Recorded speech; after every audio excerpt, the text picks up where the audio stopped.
वंदे श्री राधा वल्लभो जयति राधा वेष्टम संप्रदाय कर्ताचार्यो राधा मंत्रदास सद्गुरुश मंत्रो राधा यस्य सर्वात्मनेवम वंदे राधा पाद प्रधानम प्रेमानंदोत्पुलकित गात्रो विद्युत आराधा संकांति राधा कृष्णो मंत्री दधानम वंदे हम श्रीहित हरिवंशम। श्रीहित हरिवंश चंद्र जो महाराज की जय श्री सदगुरुदेव भगवान के चरणों में बारंबार प्रणाम, माँ भारती के चरणों में बारंबार प्रणाम, उनके चरणों में स्तुति करते हुए उनको बारंबार नमन, साष्टांग प्रणाम, उनको पंचांग प्रणाम। या कुंदेन्दु तुषारहार गवला यश वस्त्रावता या वीणा वरदंड मंडित कराय श्वेत पद्मासनाय ब्रह्मचित शंकर प्रवर्ति भी देवाई सदा वंदिता समा पातु सरस्वती भगवती निषेध्यापा। माँ भारती के चरणों में, माँ शारदी के चरणों में प्रणाम करते हुए, साष्टांग दंडवत करते हुए पंचांग प्रणाम उनको करते हुए हम यही उनसे प्रार्थना करते हैं कि वो हमारी वाणी की सेवा को सार्थक करें और वो वाणी की सेवा हम हमारे भारतीय सैनिकों के जिन्होंने अपने आप पे सर्वोच्च बलिदान के लिए, ये देख लीजिए कि अपना लगभग सर्वस्व जीवन ही उन्होंने माँ भारती के चरणों में अर्पित कर दिया है, उनके चरणों में हम अपनी वाणी सेवा माँ भारती की कृपा से देने जा रहे हैं। तो प्यारे विद्यार्थियों, आप सभी को ये जानकर हर्ष होगा कि इस दिन यानी कि 26 जुलाई के दिन हमने कारगिल पर विजय प्राप्त की और विजय प्राप्त करने के उद्देश्य से ही ये दिवस कारगिल विजय दिवस के रूप में मनाया जाता है। तो माननीय प्रबंधक महोदय जी, माननीय प्रधानाचार्य जी, आदरणीय सह शिक्षकगण और मेरे प्यारे विद्यार्थियों, आप सभी को मेरी तरफ से नमन, राधे राधे, जय श्री हित हरिवंश। आज 26 जुलाई 2025 का ये जो ऐतिहासिक दिन है, हमें 1999 के कारगिल युद्ध में भारतीय सेना के सर्वोच्च बलिदान और उनकी शानदार जीत और उनके अदम्य साहस व दृढ़ संकल्प शक्ति को याद दिलाता है।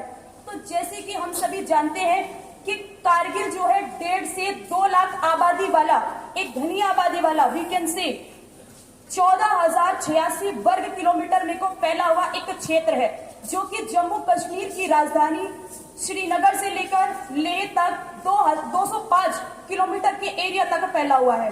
और अगर इसके नाम की बात करें कि कारगिल नाम पड़ा क्यों है, तो हमें ये सब जानना होगा कि कारगिल जो शब्द है वो गर और खिल इन 2 शब्दों से मिलकर के बना है। गर का मतलब होता है कोई भी जगह और खिल का मतलब होता है जहां पर लोग रह सकते हैं, मतलब कोई भी ऐसी जगह जहां पर लोग रह सकते हैं उसको उन्होंने गर और खिल कहा।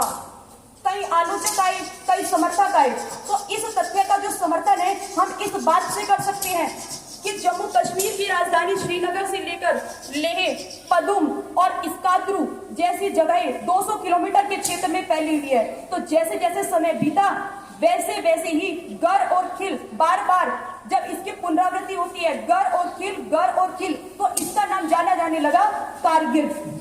तो वर्ष 1979 में कारगिल क्षेत्र को लद्दाख से अलग करके एक नया जिला बना दिया गया था, जिसको पूर्ववर्ती लेह से अलग करके बनाया था। फिर उसी क्रम में 1974 में केंद्रीय भारतीय सरकार ने भारतीय पर्यटन विभाग की सहायता से इसको पर्यटकों के लिए खोल दिया, इसको अर्थात कारगिल और लद्दाख के जो अन्य भाग थे उन सभी को। तो उसके बाद में एक भारी संख्या में वहां पर पर्यटकों का आगमन हुआ और पर्यटकों के आगमन का जो मुख्य आकर्षण केंद्र था वो कुछ विशेष जगह थी, जैसे कि मुश्कू घाटी, तोलो लिंग, द्रास घाटी और सबसे इंपॉर्टेंट टाइगर हिल और उससे भी ज्यादा इंपॉर्टेंट बटालिक। ये पर्यटकों के आकर्षण का प्रमुख केंद्र रहे। ये सब तो हमारी जनरल नॉलेज है, लेकिन ये नॉलेज भी कब नॉलेज में आई? ये नॉलेज हमारे तब नॉलेज में आई जब साल 1999 आया। और उस बात का वर्णन भी एक इतिहासकार हुए हैं, परवेज दीवान जी। तो एक इतिहासकार जो परवेज दीवान जी थे, उन्होंने अपनी एक पुस्तक का विमोचन उसी समय पर किया था, जिसका नाम था कारगिल ब्लंडर।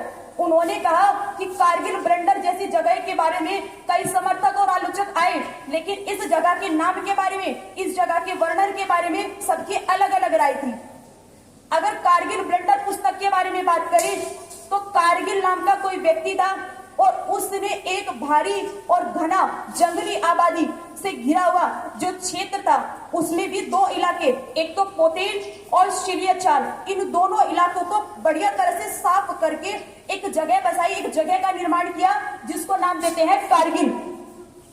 फिर उसके बाद में अलग अलग तथ्य, अलग अलग बातें अलग अलग पुस्तकों में देखने को मिलती हैं, लेकिन प्रमुख रूप से परवेज दीवान जी की पुस्तक कारगिल ब्लंडर ये प्रमुख पुस्तक है। यहाँ से आप सभी जानकारी कारगिल युद्ध के बारे में, कारगिल क्षेत्र के बारे में, इसकी स्थिति के बारे में, इसकी दूरी के बारे में आप जान सकते हैं।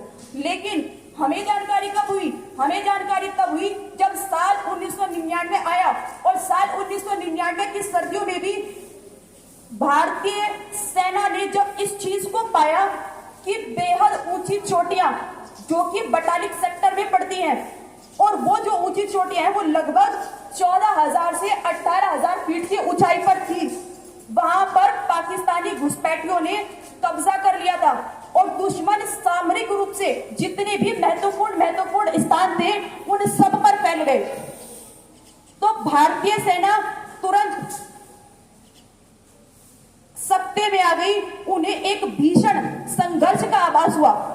उन्होंने सोचा कि इस पर फतेह पाना इतना आसान नहीं है, तो उसी समय भारतीय सेना ने एक ऑपरेशन चलाया जिसका नाम रखा गया ऑपरेशन विजय। और इस ऑपरेशन विजय के तहत प्यारे विद्यार्थियों आपको जानना पड़ेगा कि धरातल से लेकर 14,000 से 18,000 फीट की ऊंचाई तक, जहां का टेम्परेचर भी 0 डिग्री सेल्सियस से बिल्कुल कम, ऑक्सीजन लेवल बिल्कुल खत्म, रास्ता बिल्कुल पथरीला और बर्फीला, वहां पर जाकर के लड़ना था। ये हमारे भारतीय सैनिकों के लिए एक चुनौती भरा कार्य था, जबकि हमारे जो दुश्मन थे वो बटालिक सेक्टर की ऊंची से ऊंची चोटी पर पहले ही कब्जा जमा करके सुरक्षित स्थान पर बैठ चुके थे। तो वहां जाकर के जब उनको लड़ना था भारतीय सैनिकों को, तो वो जैसे ही नीचे से ऊपर की तरफ चढ़ते तो तुरंत तोप खानों से गोलीबारी होती, तोपों से गोले फेंके जाते और एक एक करके सैनिकों को उड़ाना चालू किया।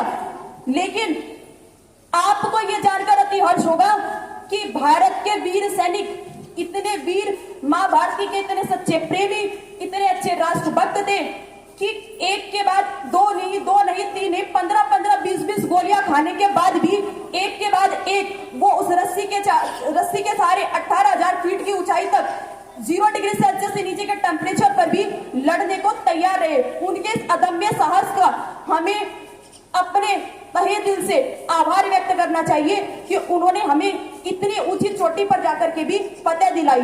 तो भारतीय सेना के सामने सिर्फ दुश्मन नहीं थे, उनके खिलाफ युद्ध लड़ना नहीं था, उनके सामने थे दो युद्ध। एक था प्रकृति के खिलाफ, क्योंकि प्रकृति के खिलाफ जब आप जाते हैं, जो व्यक्ति सांस भी नहीं ले पा रहे हैं, बर्फीला और पथरीला इलाका है, अगर हम नॉर्मली गवर्नमेंट के अंडर में गवर्नमेंट की गाइडलाइंस को फॉलो करते हुए अगर हम जाएं तो भी हमें बड़ा कष्ट महसूस होता है। लेकिन वो मौत के मुंह में खड़े थे, उसके बावजूद वो दो युद्ध लड़ रहे थे, प्रकृति के खिलाफ और दूसरा दुश्मनों के खिलाफ। अब अगर इसी क्रम में हम आगे की तरफ बात करें तो हमारे जो भारतीय सैनिक थे उन्होंने भारत माता की जय के उद्घोष के साथ आगे की तरफ बढ़ना चालू किया और एक एक चोटी को दुश्मन के कब्जे से आजाद कराया, जिसमें महत्वपूर्ण जो चोटी थी वो द्रास घाटी, टाइगर हिल, मुस्कू घाटी, तोलोलिंग और सबसे मेन इंपॉर्टेंट बटालिक सेक्टर की ऊंची से ऊंची चोटियां 18,000 फीट से ऊंचाई पर भी एक चोटी आती है जो बटालिक सेक्टर में पड़ती है। अब उन सभी ने अपने प्राणों का बलिदान दिया, उन्होंने अपने आप को मां भारती के चरणों में सौंप दिया, बजाय ये सोचते हुए कि हमारा भी परिवार है, हमारे भी माता पिता हैं। उनके शहीद होने के बाद भारतीय सरकार ने उन सभी को परमवीर चक्र से सम्मानित किया। और आपको कुछ जानकारी हमारे शहीदों के बारे में होगी भी, क्योंकि मूवीज वगैरह जब रिलीज होती हैं तो हमारे शहीदों के ऊपर भी मूवीज आती हैं। अब इसी क्रम में अगर आगे की तरफ चले तो कैप्टन विक्रम बत्रा, नाम आप सभी ने सुना होगा, उनको भी भारत सरकार ने परमवीर चक्र से सम्मानित किया था। उन्होंने ये दिल मांगे मोर के नारे के साथ .4875 इस पॉइंट पर कब्जा कर लिया और अपनी जान की बाजी लगाते हुए अपने साथियों को बचाया। इसी क्रम में जब आगे की तरफ बढ़ते हैं तो लेफ्टिनेंट मनोज कुमार जी, उन्होंने खालू बार की लड़ाई में अपनी वीरता का परिचय दिया और गंभीर रूप से घायल होने के बाद भी वो लड़ते ही चले गए। आगे की तरफ चले तो फिर आता है राइफलमैन संजय कुमार जी। उन्होंने टाइगर हिल पर दुश्मनों को खदेड़ने के लिए अपना योगदान दिया, वो भी चोटिल हुए गंभीर रूप से, लेकिन फिर भी अंतिम सांस तक लड़ते रहे। और आपको ये जानकर बड़ा ही हर्ष होगा कि कैप्टन विक्रम बत्रा के बाद अगर सबसे ज्यादा नाम किसी का चर्चा में कारगिल युद्ध के दौरान अगर आता है तो वो आता है ग्रेनेडियर योगेंद्र सिंह यादव जी का।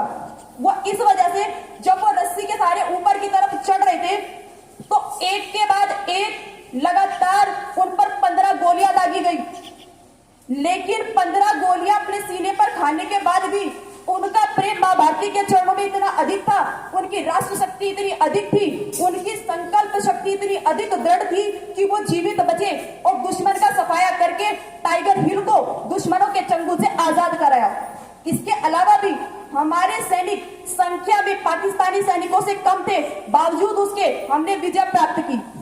आपको पता भी होगा जब द्विपक्षीय वार्ता सम्मेलन होती है तो कोई देश दूसरे से मिसाइल मांगता है, कोई एटम बम मांगता है, कोई परमाणु बम मांगता है, कोई यूरेनियम मांगता है, कोई सीजियम मांगता है, कोई फ्रांसियम मांगता है। लेकिन जब भारत से बात आती है तो लोग कहते हैं, अन्य देश कहते हैं कि हमें भारत से कुछ नहीं चाहिए, सिर्फ भारत के सैनिक आप हमें दे दीजिए। अगर भारत के सैनिक आप हमें देंगे तो विश्व तो क्या हम पूरे ब्रह्मांड पर विजय प्राप्त कर सकते हैं। तो ये शौर्य, ये उत्साह, ये वीरता, ये संप्रभुता, ये अखंडता, ये सिर्फ हमारे भारतीय सैनिकों के अंदर हो सकती है। इसी क्रम में हमारे बहुत सारे वीर सैनिक जिनको परमवीर चक्र से सम्मानित किया गया शहीद हुए, जिसमें कि कैप्टन अनुज नैयर, कैप्टन सौरभ कालिया, मेजर राजेश सिंह, अधिकारी और स्क्वाड्रन लीडर अजय आहूजा जैसे हजारों वीर सैनिक अपने आप को बलिदान करके राष्ट्र की भेंट चढ़ गए। कभी भी शहीदों को मरने से संबोधित नहीं किया जा सकता। शहीदों को साधु संत की संज्ञा दी जाती है। साधु संत आध्यात्मिक मार्ग का ज्ञान प्रदान करते हैं।